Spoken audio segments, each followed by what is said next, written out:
Do you remember being born? Do you feel drawn to babies, birth, and water? Are you driven by a zest for life, or would you rather not be here at all? Hi, my name is Sophia. I'm an aquatic perinatal therapist, a baby doula, as well as a baby swimming instructor.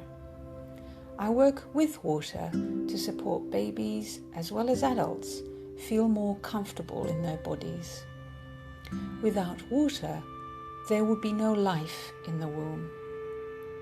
6 years ago, while immersed in warm water, I began to remember more of who I am. I remembered, for example, that I was not conceived alone. There was another meant to be living this life with me, or so I thought. I found out later this is called vanishing twin syndrome. Vanishing twin syndrome refers to a condition that can take place during early or later pregnancy. In recent years, ultrasound has been able to prove the existence of a second embryo in the womb. But what about those twins that vanished without a trace, with only their surviving twin being able to remember and tell their story? What if there was no pregnancy scan? There was no bleeding or loss? What if there is no evidence that the other ever existed?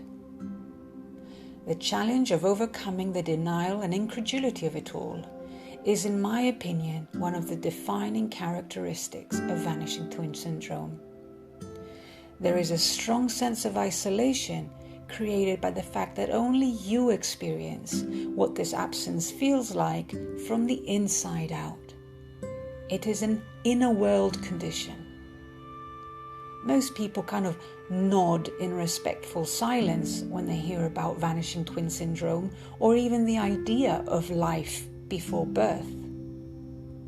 This challenges the very foundations of our belief in ourselves and in what can be defined as true and real.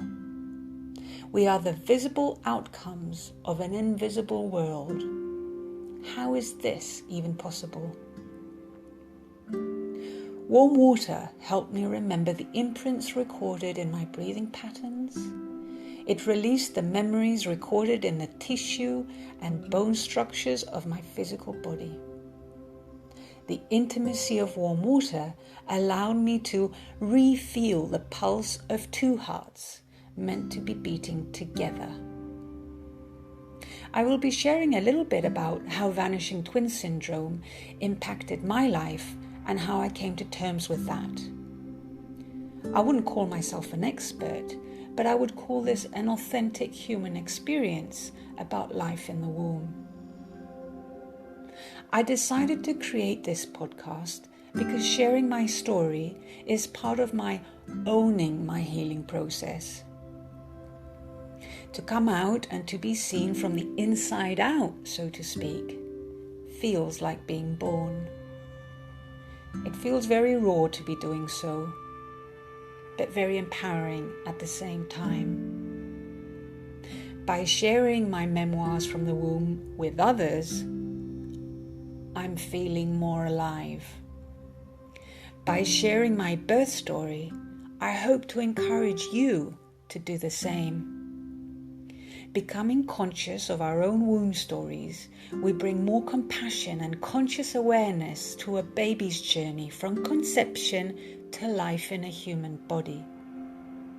While diving deep within myself, I began to see birth from a baby's perspective, and to realize that either newly born or already an adult, we all have a womb story to tell.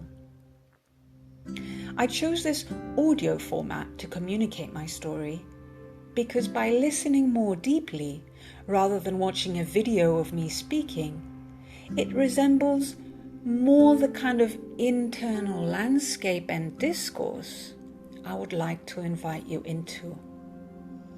While putting my story to paper, I continue to feel that deep sense of aloneness and isolation which characterizes womb twin survivors. I needed to find a medium for sharing which felt more alive and connected. The Born to Be Alive podcast series says, I want to live. Sharing my story means I'm able and ready to let it go. Rather than dwelling amongst that which is no more, I now see how I was born to be alive.